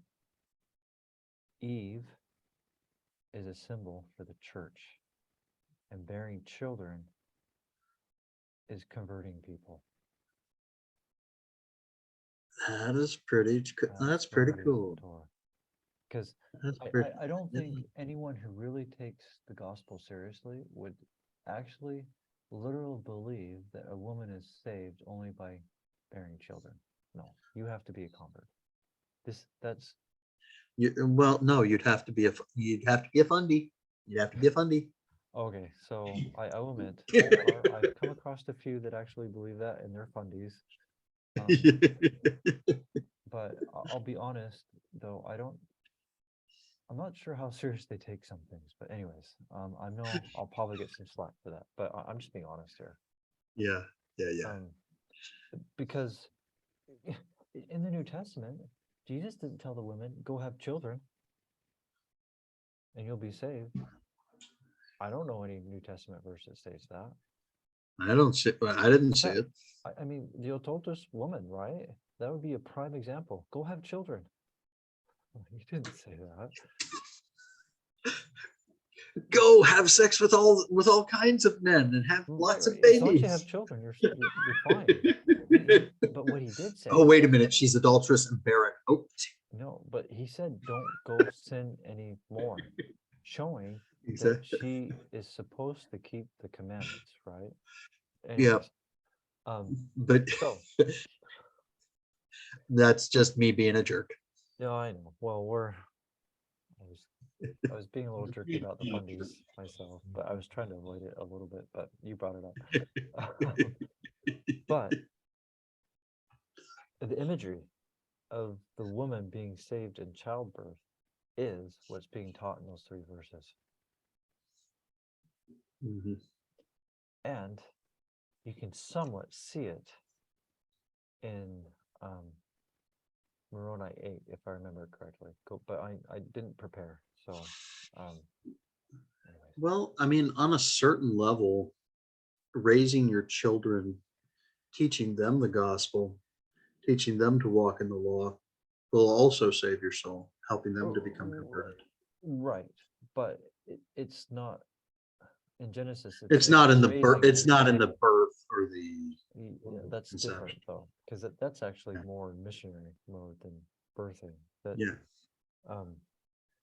But in Genesis, we could go look it up, but it talks about birthing, right?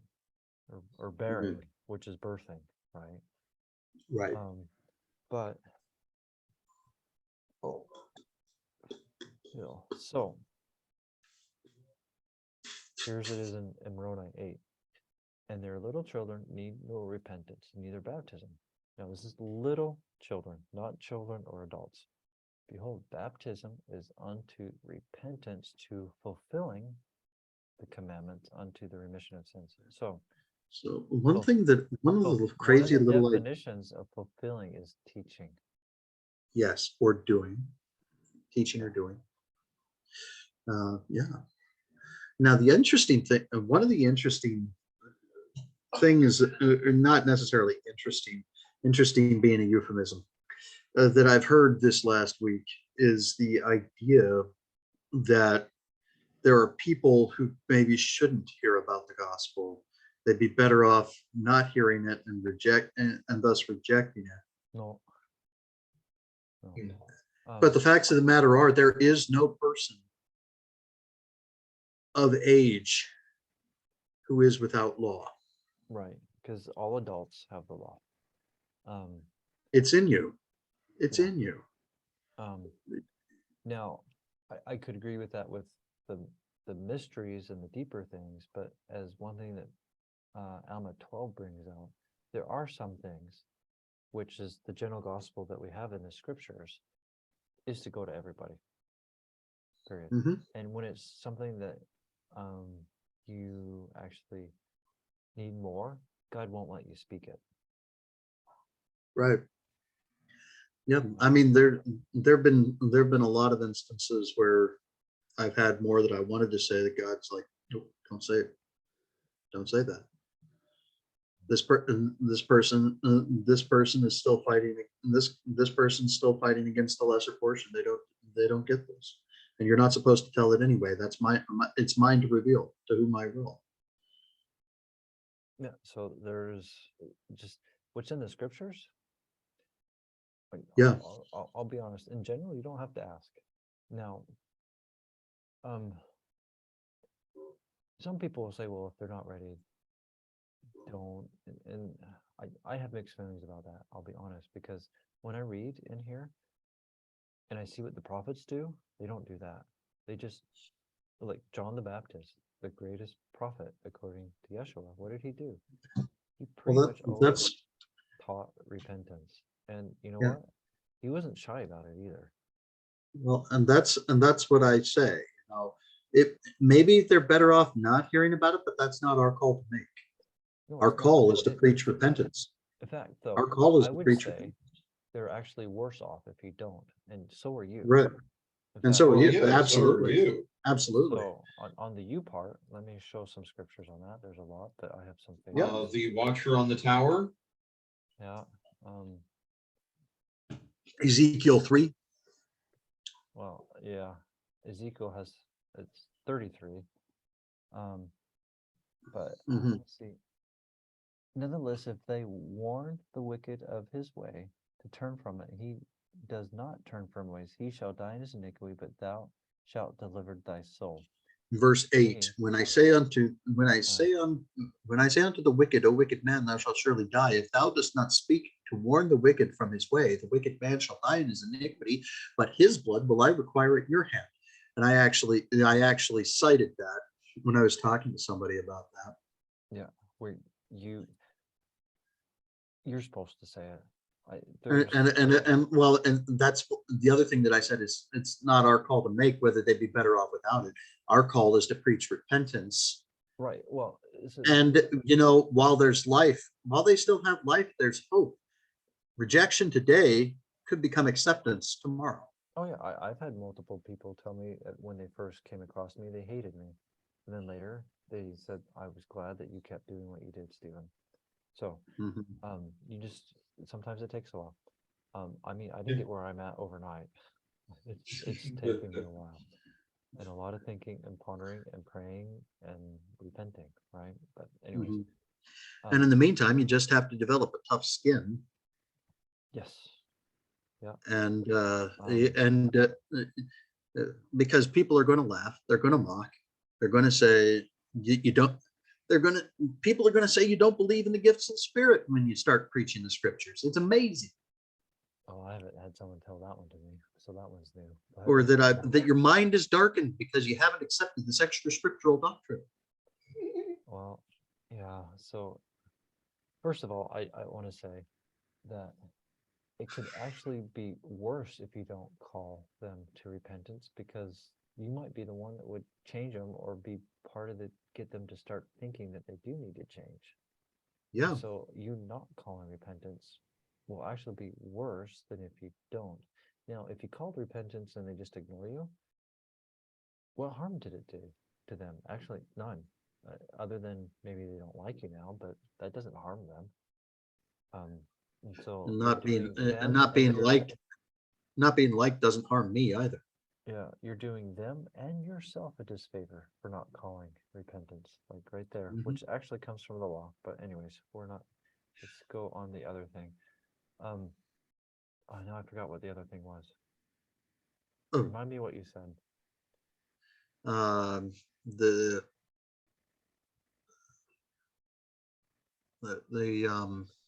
I'm showing my age now.